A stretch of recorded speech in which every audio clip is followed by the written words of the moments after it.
struggle catching bass in the month of January, then this video is for you. Our team members today are going to share with you their top baits, areas, and a couple of tips and tricks that will help you go out and catch bass no matter where you live throughout the country. Now let's get into it. Hey guys, Kyle Cordiano, Bass Fishing Declassified. Today's video I'm going to tell you a top area and top bait for me in the month of January. So the top area for me in the month of January, I'm going to be specifically talking about southern lakes that have grass. So down south, they call these ditches drains and ditches, and you and I might call them a channel or a ditch or a creek or a secondary creek, secondary channel, but they call them drains down here down south. So we're talking about grass drains, and it's literally kind of the furthest back area on your contour map that has a channel that ends at the bank. And so those are all little drains. And so I'm going to call this technique dinging the drains. So that's right, these are yum swimming dingers. So I'm going to call it dinging the drains. And I can't believe I'm sharing this with you, but I am going to share with you how I ding the drains. All right, so first of all, the yum swimming dinger, okay? This is the yum dinger, catches them like crazy. The swimming dinger is what I'm employing for this technique. It is basically a yum dinger with a boot tail at the end of it. It comes in 10 really cool colors. This is like a watermelon red flake, but you can see it's basically a tapered yum dinger up to about here, and then there it transitions, and that's where the design changes into this boot tail. And what you get with this is you get this nice slow fall action, and you get a little bit of swimming action on the end of your swimming worm, basically. And the way I do it is I'm going to rig it up with a Trocar 3/0 HD worm hook, just a 3/0 hook, straight shank offset, and then I'm going to throw it on 17-pound Sea Garden VizX fluorocarbon, really small tungsten weight. I'll have one rigged up pegged, one not. I'm going to say like an 1/8 ounce tungsten weight, maybe a 1/16 ounce if I want to go real small, but probably an 1/8 ounce is going to be the weight I use. And I'm going to throw it down in the middle of these drains that have grass. And a lot of this grass is laid over, it's dormant from the winter. It may be starting to come back a little bit, but it's thick. And these fish are just roaming around in it, little holes in it. And I'm casting it into the middle of that drain of grass. I'm going to let it slow fall all the way until it starts hitting the grass. And I'm just going to pick it up through the tops of the grass. So I'm basically ticking the tops of the grass. This time of year, a lipless crankbait, working a rattle trap, ticking the tops of the grass is a big deal. You're still ticking the tops of the grass with this yum swimming dinger. So go check that out. Use that. It's a really, really simple. You get 8 of them in a pack. It's only $3.49. You use my code Cordiano15 at lurenet.com. You get them for 15% cheaper than that. So you're talking like $3 to go get you a pack of these. And they'll last quite a while. But just Texas rig it, keep it somewhat weedless, hide that hook a little bit, and just ding the drains. Just go dinging the drains. Let me know if dinging the drains works for you in your southern grass lakes. Or if it works somewhere else, let me know, because I ain't up north. So we'll see you guys on the next one. Hope it helped you catch some. Bye. Okay guys, today for my segment, I'm going to talk about lowland reservoirs. I'm in the South. We're going to talk about South, Arkansas, Texas, Louisiana, Mississippi, even probably down there in Florida potentially, guys, depending, Florida I know is a little different, but just depending on where you're at. I know y'all are a little further ahead, but we're going to be more talking about South, lowland reservoirs, shallower lakes, could be oxbows, natural lakes, guys, and potentially ponds as well. Now, my lure for this time in January, and I've had a couple good fishing trips with it during this month, and part of it is because of its timely. I try to watch the weather and try to time this right. But guys, it is throwing a bladed jig in these shallow lakes or shallow sections of the lake. If you have water, guys, it's stained to muddy, and you get a couple days of warm weather, it could even be a warm rain, okay? Those fish, man, will become active. And one of the great lures to target these active fish as that water gets warmer, that sun gets it warmer, is a bladed jig. Okay, guys, there's something to it about the bladed jig. Now, this one right here, this one's beat up. I probably need to paint the blade back. And dude, as y'all guys see here, he's taking a beating. This is, like I said, I got a whole box, guys. I'm not like tied to one. I got a whole box here. This is the jackhammer. Look, I got a slobber knocker right here. I know for some reason, there are days where I like that they will eat the red. Okay, the fire craw, the red. But then there's also days where like more of a natural color, like this one right here. Like, look, here's another one that's beat up. That's the old Bite the Light color. I need to probably, like I said, that dude's beat up. But then here's a Mini Max in the green pumpkin, okay? So, colors wise, guys, like I said, I have a bunch of colors here, a bunch of different, deals. That's kind of more depending on just the situation, color, and all that, and kind of letting the fish tell you what they want. But what I'm looking for in these shallow areas, guys, flats, if it's a shallower back of a creek or a flat area, I'm going to be looking for the creek channel and looking for a drop in the water, okay? It could be, guys, you could be fishing a flat in 2 foot. If there's a drop in 3, there's your creek channel. And then I'm going to be looking for pieces of cover along it. Could be laydowns, could be stump, could be grass, depending on your cover. Shell beds is another one. If it's an oxbow, bunch of trees. Guys, the bladed jig is great for fishing around those trees during this time of year, okay? I know if that water is really, really, really cold, you might want to fish a little slower and kind of, fish on the bottom. But there's fish that will be suspended, and this kind of creates that reaction strike. That jig sometimes is right there in their face, and they're just not going to eat it. But when you have this, and it goes by that tree, hits a nub off that tree and comes off, creates that reaction strike, and in the winter sometimes you need the reaction strike because they're not just feeding off hunger, okay, right? I mean, metabolism's a little lower, the water temperature's colder, and that's one thing I know about like fishing in the summer. Why like I love the summer is that water's so hot and their metabolism's higher, so they're easier to catch, right? Now in the winter, like I said, they might not be eating as much, they're eating still, but it's timely throughout the day. But be able to have a chance to create that reaction strike, which a bladed jig can do, is very, very critical. So, I talked about oxbows. I know if it's a giant oxbow, there's cypress trees everywhere. Where do you start? Typically, I like the ends to where there could be some potential water that could maybe be coming in or once came in. Sometimes, I hear people say the deepest part of the oxbow. I've not had any luck on the deepest sections of it, to be exact. Now, if there's a shallower, flat area near deep water, yes. But if it's just like that deep section where the trees are, I've not had as much luck. I mean, for some reason, which once again, it's timely. If you have a couple warm days ahead and then you go out there, then fish are going to kind of move up on them shallow areas. Okay, guys? So, anything else? Like I said, I love the bladed jig. January, guys, if you want more information on top baits, I should have said this earlier, go to my channel, The Fishing Coach. I'm about to share my top 3 winter baits based off of data that I have saved from 2011 to up to now, to where the 3 lures that I've had most success with in the winter. So if you're interested in that, check out my YouTube channel, The Fishing Coach. If you live in the North Country like I do, as soon as January rolls around, you're probably dreaming about heading south. Our lakes are frozen, but if you're lucky enough to live down in the Florida area, you've got a lot of big female largemouth that are starting to move into their spawning areas. Anytime that happens, one of the best places to look is the thickest, heaviest vegetation that you can find.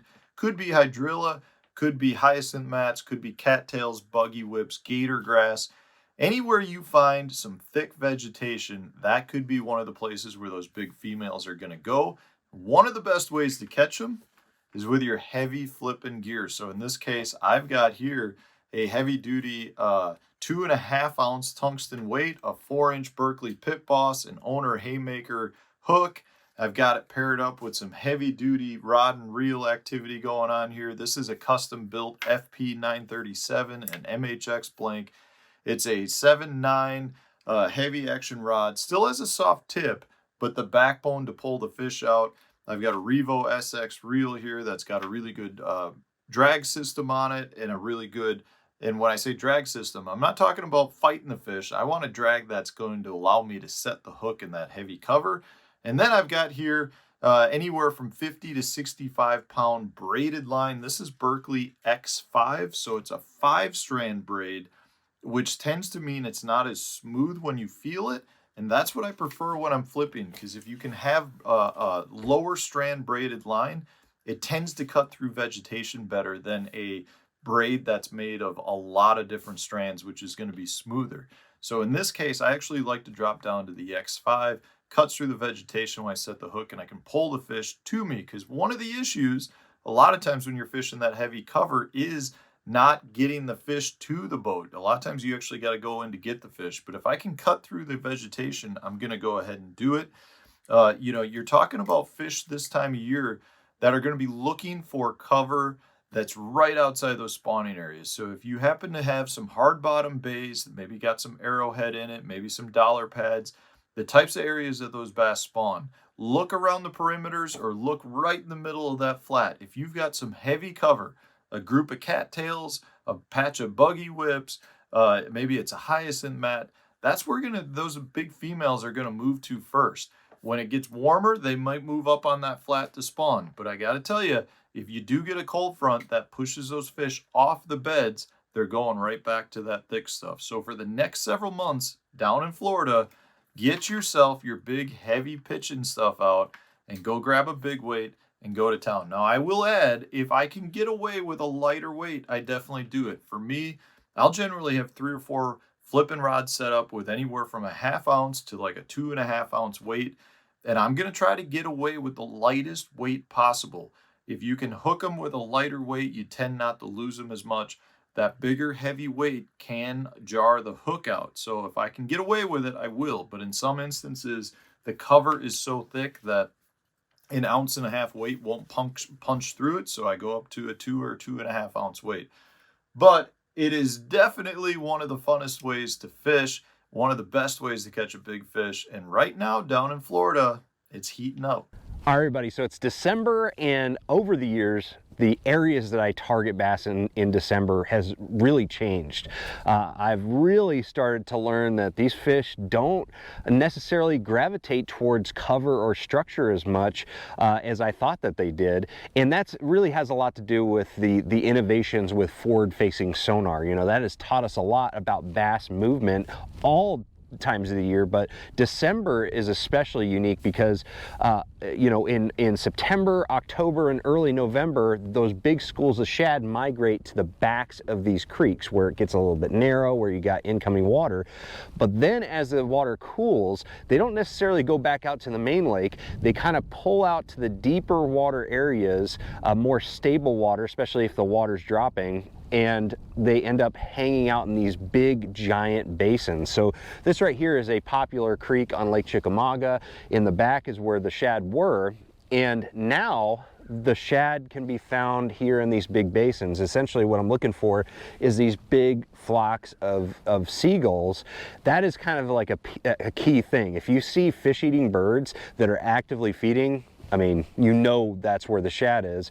And so essentially what I'm going to be doing on these big flats is not necessarily looking for specific, you know, types of structure. You don't have to have creek channel bends. You don't have to have that drop or brush piles for it to be productive. These fish are actively feeding and suspending on these flats. So essentially all I'm doing is going around with forward-facing sonar, scanning around until you find the fish. And you don't even need forward-facing sonar. I was doing this before I had live scope. You can go out there with 2D sonar and find these fish that are suspended feeding on shad, and then drop a Ned Mickey on them and start catching them like crazy. This right here is the finesse-sized jig head, and then the jerk shads, scented jerk shads. This is the Gussie Glimmer Blue. Really good color this time of year. And I'm going to be using 6-pound test Seaguar Gold Label attached to a main line of 15-pound test Smackdown braid. I like a 7.3 medium all-purpose series rod from Fitzgerald and the S4000 reel. And essentially the technique is going out here, once you see a big mark on your graph, either 2D or forward-facing sonar, drop down to them, keep it above them, and then kind of read their body language. You know, if they start coming up to it, start pulling it away from them. But sometimes they just want it hovered right above their nose. So in general, December for me on the TVA is all about going to these big flat areas where the shad are prevalent and finding those individual and groups of fish.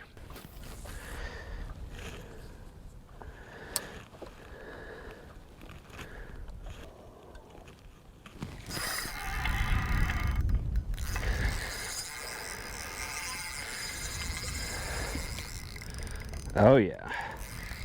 What are you? I kind of feel like this might be a bass.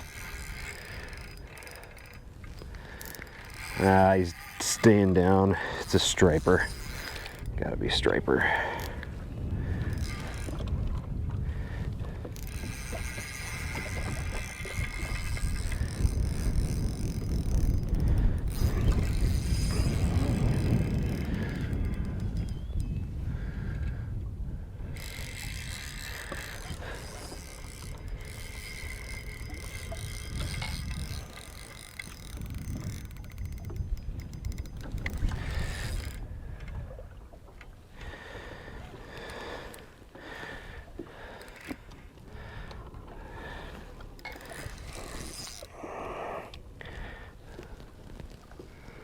Oh my gosh, it's a giant largemouth. Holy cow. This is a giant largemouth. Why on earth did it not want to come up? I thought for sure this was a big old catfish. Holy cow. Big old largy. Come here. Come here, you beast. I mean, a giant. A freaking toad. Oh my gosh. Oh my gosh. Oh my gosh. Look at the size of that largemouth. That is insane. Look at that. Ned Mickey in the mouth. That is incredible. That is insane. Oh my gosh, that was so much fun. That is, I mean, legit, at least 7 pounds. I don't even think I've got a scale in here. Let's see if I do. Hey everybody, and welcome back here to another episode of Bass Fishing Declassified.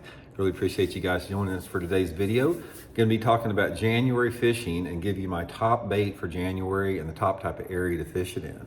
So anyway, right off the bat, we're going to get into this and I'll explain why. My top bait for the month of January is the Megabass X Nanahan Plus 2. Now, if you saw last month's video, we talked about my favorite December bait, which is the Megabass X Nanahan Plus 1. This is the deeper version, guys. This has got a really big lip on it, and it'll actually dive about 3 to 4 foot deeper than the Plus 1 model, which is critical in the month of January, which is the coldest water that you're going to fish during the course of the year. So we're going to get into a little bit about how to fish it and the type of areas. So the first thing you have to remember is when you're talking about winter jerkbait fishing, like we talked about in December, this is the time of year when the downsized jerkbait works the best. So you're going to hear me talk a lot about these downsized jerkbaits like the X Nanahan series, jerkbaits that are around 3 inches long. In the winter time, during the coldest periods of December, January, and February, you're going to get twice the bites on a small jerkbait that you will a normal, like a 4.5 inch size, and you'll also catch quality fish, especially if you have a lake that has a lot of spotted bass or smallmouth in it. Now, the thing about the X Nanahan Plus 2, this bait, when you fish it on 6 pound test line and a spinning rod, is going to get down over 10 feet. Now that's really deep for a jerkbait. Most jerkbaits will not get down that deep unless you have a deeper lip with a light line on it. So if I'm fishing the X Nanahan Plus 2 with 6 pound test line, and if I make a long cast, I'm going to get that bait down over 10 feet, which is really critical during the month of January. Now for me, when I'm fishing in January with the small jerkbaits that are getting deep, it's all about fishing deep points. Now the deep points can be a lot of different angled points. They can be a steep point, you know, like a bluffy type point.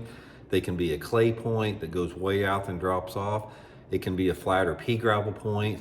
It doesn't really matter what the angle of the point is, but what does matter is that you have clear water. You've got to have some pretty clean water relative to the lake you're fishing. So whatever lake that you're fishing on, go to the cleanest part of that lake, which is usually on the lower end of the lake. Start fishing main lake points, get out there off the main lake points and start paying close attention to the activity depth that you see on your electronics. Pay close attention to like the depth that the shad are, maybe some fish activity, and try to key in on that zone. Now, if you're fishing a lake that has over 4 foot of clarity, which is, situationally, it's the best situation for a jerkbait, you're going to have fish that will come out of really deep water to hit this bait, since it'll get down to 10 feet. So let's say, for example, if my boat's in 30 to 40 foot of water and I cast this X Nanahan Plus 2 out in 30 to 40 foot of water, I'm getting this bait down 10, 12, 13 feet. So in clear water, if the water depth is 30, 35 feet deep or so, I'm going to pull fish off the bottom in 30 to 35 foot of water to come up and hit this bait in the clear water. This is what makes it so effective, is you can fish deep water with it. You can pull fish out of deep water with it in the super clear water. So anyway, guys, the whole key for me as far as in the cold weather months, go small with your jerkbaits, go to light line. Sometimes I'll use 4 pound test line. If it's really clear and I really want to maximize the depth, say it's a bright day with not much wind, I'll put it on 4-pound test fluorocarbon and I'll get this thing down, man, 13, close to 15 feet if I can make a long cast with the wind, and especially if I weight it. That's another thing with the X Nanohan Plus 2. If you need to put a little bit of a weight on there or just upgrade the hooks a little bit to get it where it slow sinks like that, and that way you can count it down and fish it in extremely deep water, which is really key, you know, to catching those better quality fish. So anyway, guys, downsize your jerk baits, get out there on the main lake points in the month of January. It's the best way to catch them. So we'll see y'all next week.